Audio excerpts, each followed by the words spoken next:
저는 지금 암을 극복하고 시간이 될 때마다 여행을 다니면서 힐링의 시간을 보내고 있습니다. 항암 치료를 할 때는 힘들어서 누워만 있었고, 그래서 이런 순간을 꿈꾸지도 못했거든요. 그리고 제가 이전 영상에서도 말했지만, 원래 유튜브를 좋아하지 않고 안 봤어요. 근데 항암 치료할 때는 시간이 많잖아요? 그래서 우연하게 먹방 영상을 보면서 대리만족 이런 걸 느꼈고, 아, 내가 다 나으면 저걸 꼭 먹어봐야지. 저 맛집에 가봐야지. 이런 생각으로 영상을 보다가 여행 영상으로 이어져서 아, 내가 다 나으면 저곳에 나도 꼭 여행 가야지. 이런 마음을 먹었거든요. 근데 여행이라는 게 그래요. 패키지 여행을 가게 되면 몸도 마음도 편하지만 보고 싶은 걸 덜 봐야 되고 뭔가 빠르게 훑고 지나가야 되는 단점이 있잖아요. 그러다 보니 자유여행을 생각하게 되는데 이것도 저에겐 진짜 도전이었어요. 영어를 못하고 일어도 못하고 아무튼 막 그러는데 어떻게 해야 될까?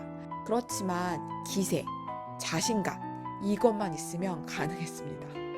지금 제2의 인생을 살고 있는 저는요, 눈치 보지 말고 그냥 내가 하고 싶은 거 하면서 살자는 마음을 먹고 있고요. 잘하는 거에 집착하지 말고 해내는 거, 하는 거에 집중하자고 생각을 해서 용감하게 제가 다녀온 여행 콘텐츠를 이렇게 올리고 있고요. 아마 이 영상을 보시면 아실 거예요. 다른 여행 유튜버들하고는 다르다는 걸요. 저는 정보량이 엄청 많지도 않고요. 여행 다니면서 그 매 순간을 팔로워해서 찍지도 못해요. 그치만 제 눈높이에서 여행 초보자의 눈높이에서 알아보고 찾아보고 제가 궁금했던 거 위주로 이야기를 하다 보니까 누구라도 제 영상을 보신다면 쉽게 따라하고 다녀오실 수 있지 않을까 싶고 또 저 역시 이 여행 기록을 남기고 싶어서 올리는 거니까 이 점 참고해서 제 영상을 봐주시면 좋을 것 같습니다. 그럼 이번에는 도쿄 디즈랜드에 대해서 이야기를 해볼게요. 어릴 때 디즈니 애니메이션을 보고 자라서 그런지 디즈니에 대한 환상이 있었어요. 그래서 제가 제일 먼저 가본 일본 여행도 디즈랜드였고요. 나이가 들어서 아이랑 함께 가려니까 어릴 때만큼 무모하게 막 가면 안 되겠다는 생각이 들더라고요.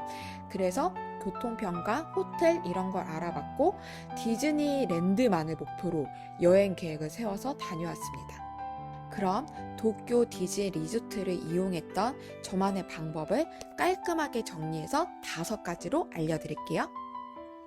첫 번째는 교통편을 먼저 이야기해 볼게요.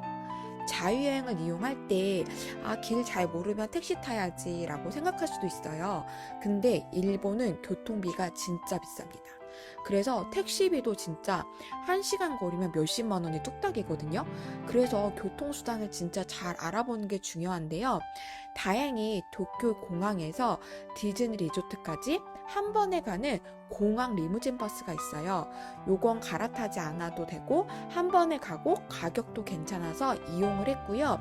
다만 공항 리무진 버스 이용 시간이 있으니까 도쿄 공항에 너무 늦게 도착했다. 이러면 이용을 못 하거든요. 그래서 비행기표 예약할 때 비행 시간 같이 고려해서 온라인으로 티켓을 사전 예매해서 버스 이용하시면 좋을 것 같고요. 주말이나 성수기 때는 이용자들이 많아서 매진되는 경우가 있으니까 공항 리무진 버스도 온라인으로 예매해서 이용하면 좋습니다. 그리고 도쿄 공항은 2군데예요. 나리타 공항이랑 하네다 공항인데 뭐가 더 좋은지는 잘 모르겠어요. 그치만 2군데 모두 디즈니까지 가는 공항 리무진 버스가 있고 다만 공항과 디즈니까지 거리 차이가 약간 있어서 뭐 30분 걸리는 것도 있고 1시간, 1시간 반도 있지만 보통 소요 시간이 1시간 된다는 걸 염두해서 이용하시면 좋을 것 같습니다. 두 번째는 호텔 이야기를 해볼게요. 저는 디즈니에서만 머물 계획이라고 했잖아요. 그래서 디즈 리조트에 있는 호텔을 예약해서 이용을 했어요. 다만 디즈 리조트에 있는 호텔들은 가격이 좀 비싼 편입니다. 그래도 인터넷으로 막 찾아보면 할인 코드, 뭐 쿠폰 이런 거 많으니까 이런 걸 찾아보고 다운받아서 예약하면 조금 더 혜택을 받으실 수 있고요. 특히 토이스트 호텔 같은 거는 유명해요. 그래서 공식 홈페이지에서 그 룸을 알아보고 예약하는 게 가장 정확하고요. 그리고 디즈니 리조트에 있는 일부 호텔은 디즈니로 바로 들어갈 수 있는 전용 입구로 들어가는 어떤 혜택 같은 게 있대요. 그래서 제가 알아보니까 그 도쿄 디즈니 리조트에 있는 판타지 스프링스라는 호텔이 있거든요. 여기 약간 엘사 컨셉인데 여기는 특별 혜택이 있는데 이게 뭐 상시 운영하는 건 아니고 이벤트성으로 운영을 하더라고요. 그래서 만약에 딸하고 같이 여행을 계획하신다면 여기 호텔도 좀 알아보시면 좋을 것 같고 다만 가격이 조금 있습니다. 저는 이런 걸 몰라서 그냥 힐튼 도쿄베이 호텔을 이용했는데 여기는 그런 호텔 혜택은 없었지만 그래도 깔끔하고 좋았고요. 그리고 힐튼 도쿄베이 호텔 같은 경우는 1층에 기념품 샵, 편의점이 있어서 이용하기 좋았고 또 교통도 좋아요. 바로 앞에 베이사이드 역이라고 걸어서 갈 수도 있는 역이 바로 있어서 모노레일 이용까지 편하게 이용했습니다. 그럼 세 번째는 디즈니 리조트 내에서 이용 가능한 교통수단을 이어서 이야기 드릴게요. 디즈니 리조트에 있는 호텔들은 다 무료 셔틀버스를 운영을 해요. 그래서 이 호텔에서 그 모노레일 탈 수 있는 뭐 베이사이드 역 같은 곳으로 이용도 가능하고 여기서 가까운 지하철역도 이용이 가능해요. 그래서 뭐 가고 싶은 역들이 있다면 이 무료 셔틀버스를 타면 좋을 것 같고요. 아까 말한 베이사이드 역은 디즈니 리조트에만 운영하는 모노레일이 있어요. 이 모노레일 역까지 데려다 준다는 거고요. 이 모노레일 이야기를 하면은 딱 봐도 디즈니 모양으로 만들어져 있어요. 그래서 저거다 라는 걸 한눈에 알아볼 수 있습니다. 이 모노레일은 디즈니시, 디즈니랜드, 그리고 제가 있었던 힐튼 도쿄베이 호텔에 있는 베이사이드 역, 그리고 디즈니 리조트 게이트웨이 역이라고 해서 정거장이 총 4개고요. 티켓을 구매해서 이용할 수 있는데 티켓 가격은 어른은 300엔, 아이는 150엔입니다. 어른 요금은 중학생부터 해당이 돼요. 그리고 이 모노레일 티켓은 모노레일 역에서 키오스크로 이용이 가능하고요. 한국어 지원 버튼이 있어요. 그래서 그걸 눌러서 티켓 구매를 하시면 편하게 구매하실 수 있고 그 이벤트성으로 티켓에 약간 좀 디즈니 캐릭터가 들어간 카드도 있는데 그건 비용이 좀 더 있으니까 참고하시면 되고 티켓 구매하는 가이드는 제가 숏츠 영상을 올려놨어요. 그래서 그걸 댓글에 남겨놓을 테니까 궁금하신 분들은 그걸 참고하시면 될 것 같습니다. 그리고 호텔에서 베이사이드 역이나 아니면 그 지하철역까지 이용할 때는 그 힐튼 도쿄베이 호텔 같은 경우는 그 호텔 1층에 로비에 그 정거장이 2개가 있었어요. 갈 수 있는 정거장이 2개가 있어서 지하철역으로 바로 가는 거랑 모노레일역 가는 거 바로 있어서 각각 역에서 탔고 아마 다른 호텔들도 비슷할 거라고 생각합니다.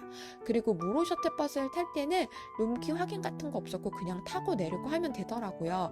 제가 지하철역에서도 무료 셔틀버스를 타고 호텔로 이동했는데 그때도 별도 확인 없이 그냥 탔거든요. 그래서 그 버스에 어디 호텔을 간다는 게 이제 전광판에 이렇게 흘러가면서 보여져요. 그래서 그걸 잘 참고해서 버스를 탑승하시면 된다는 점 알려드리고 싶었습니다. 그럼 네 번째로 디즈니랜드와 디즈니시에 대해 이야기해 볼게요. 이 둘의 차이 궁금하시죠? 저도 진짜 궁금해서 많이 알아봤는데 직접 다녀온 제가 느낀 결론은 타겟이 좀 다른 것 같아요. 디즈니시는 중학생 이상의 아이들, 성인들이 이용하기 좋고 디즈니랜드는 어린 아이들부터 초등학생까지의 아이들이 가기 좋은 것 같아요. 왜냐면요, 디즈니랜드는 전 세계적으로 유명한 테마파크잖아요. 도쿄뿐만 아니라 뭐 홍콩, 미국 여러 나라에 있는데 말 그대로 꿈과 환상의 공간이죠. 그래서 제 경험상 어린 아이들이 가면 좋을 것 같고 또 어린 아이들을 위한 퍼레이드나 놀이기구들이 진짜 많았고요. 디즈니시는 일본에만 있는데 놀이기구가 좀 무섭고 약간 익사이팅한 게 많아요. 그래서 제가 가보니까 아이들의 나이 차이가 좀 있었고 그래서 둘 다 다르다. 그치만 둘 중에 하나만 골라야 된다? 그러면 못 고를 것 같아요. 왜냐하면 둘 다 가보니 두 곳의 매력이 다르거든요. 그치만 그럼에도 불구하고 하나만 골라야 된다면 그리고 디즈니가 만약에 처음이라면 저는 일단 디즈니랜드를 추천합니다. 아무래도 디즈랜드가 디즈니의 꽃이고 기본이잖아요. 그리고 우리가 아는 디즈니 캐릭터들이 디즈랜드에 진짜 다 모여 있거든요. 그래서 디즈랜드로 가는 걸 추천드리고 싶고, 그리고 디즈랜드에도 공항 리무진 버스 정거장이 엄청 크게 있어요. 그래서 디즈랜드에서 놀다가 바로 공항으로 이동도 가능하고, 디즈랜드 입구에는 코인 락커가 진짜 많거든요. 그리고 잘 되어 있어서 여기 캐리어 보관하고 놀면 돼서 저는 이렇게 이용을 했기 때문에 디즈랜드를 조금 더 추천해 봅니다. 그럼 5번째, 기념품 이야기를 해볼게요. 일단 지갑을 두둑하게 챙기셔야 합니다. 왜냐하면 기념품 샵만 구경해도 하루가 다 지날 정도로 진짜 정말 다양하고 예쁜 기념품들이 너무 많은데 가격이 좀 비싸요. 그렇지만 기념을 해야 되니까 저는 여행 갈 때 기념품을 꼭 한 개를 사오거든요. 여러 개 사지 않고 꼭 한 개, 저를 위해서 사는데, 그래야 이 기념품을 볼 때마다 여행 생각도 날 거고, 여러 개 중에서 한 개를 고르니까 얼마나 골라서 샀겠어요. 그러니까 더 의미가 있는 것 같고, 아이에게 또 똑같이 이야기해서 진짜 갖고 싶은 거 하나만 사라고 하거든요. 대신에 왜 그런 거 있잖아요. 물건 살 때 지금 사지 않고 둘러보고 마지막에 사야지, 이렇게 생각 많이 하잖아요. 근데 디즈랜드에서는 그냥 마음에 드는 게 있으면 사야 합니다. 왜냐하면 기념품마다 다 같은 기념품을 파는 게 아니거든요. 물론 같은 기념품을 파는 것도 있지만 특정 샵에만 있는 기념품들이 있어요. 워낙 캐릭터도 다양하고 샵들이 각각의 캐릭터의 전문 샵들이 군데군데 있다 보니까 그래요. 그래서 정말 이거다, 이거 사야겠다 싶으면 고민했다 이따 사야지 하지 마시고 그냥 사는 걸 추천드릴게요. 그리고 호텔에 오면 호텔에도 기념품 샵이 있고 거기서도 기본적인 건 팔아요. 그래서 못 산 게 있다면 호텔에서 사셔도 되고, 그리고 과자도 선물용으로 꼭 사는 걸 추천드리고 싶어요. 저도 과자를 사왔는데 과자를 보면 진짜 모양이 너무 이쁘거든요. 근데 먹어보면 맛도 진짜 최고입니다. 어쩜 모양도 이쁘고 맛도 이쁠까 싶은데 맛도 좋아서 선물용으로는 과자를 진짜 꼭 사는 걸 추천드리고 싶습니다. 이렇게 해서 제가 지금까지 다녀온 도쿄 여행 이야기를 해봤는데요. 디즈랜드에 가서 놀이기구도 타고 사진도 찍고 그러면서 마음속으로 계속 내가 이 순간을 위해 버텼구나. 이렇게 힘든 시간이 지나니까 이런 행복도 나에게 찾아오는구나. 너무 감사한 일 투성이라는 말을 마음속으로 계속 되뇌이면서 이 순간순간을 저는 즐겼습니다. 저는 항암 치료해서 아플 때 정말 낫기만 하면 좋겠다고 생각했거든요. 근데 그렇게만 생각하면 또 계속 힘들어지는데, 왜 치료하신 분들은 아실 거예요. 주사약이 진짜 세서 주사 맞고 나면 힘들다가 점점 체력이 돌아오는 이런 시간이 루틴처럼 계속 돌잖아요. 그런데 지나고 보니 그 시간들이 통째로 뭔가 날아간 것 같은, 시간이 멈춰 있는 것 같은 생각이 드는데 제 기억엔 지금 그렇거든요. 그래서 그때 막 힘들다 계속 그 생각에만 멈춰 있으면 안 되겠다는 생각에 기분 전환을 해야겠다고 생각을 해서 막 여행 생각, 맛집 생각, 맛있는 음식 생각 이런 거 생각하면서 막 기분 전환하고 좋은 생각하려고 하면서 버텼던 것 같은데, 그러다 보니까 시간도 좀 빨리 가고 하고 싶은 것도 생기고 더 힘을 낼 수 있게 되었던 것 같아요. 저는 그랬어요. 근데 저처럼 이렇게 극복하고 나서도 씩씩하게 제 2의 인생을 살 수 있다는 거를 다른 분들한테도 이야기를 하고 싶었고요. 제 이야기가 그렇게 다른 분들에게도 도움이 되면 좋겠습니다. 여러분, 제 2의 인생 2라운드는 지금부터입니다. 저도 해냈으니까 여러분도 분명 할 수 있습니다. 우리 같이 힘내보면 좋을 것 같고요. 오늘도 제 이야기 들어주셔서 감사합니다.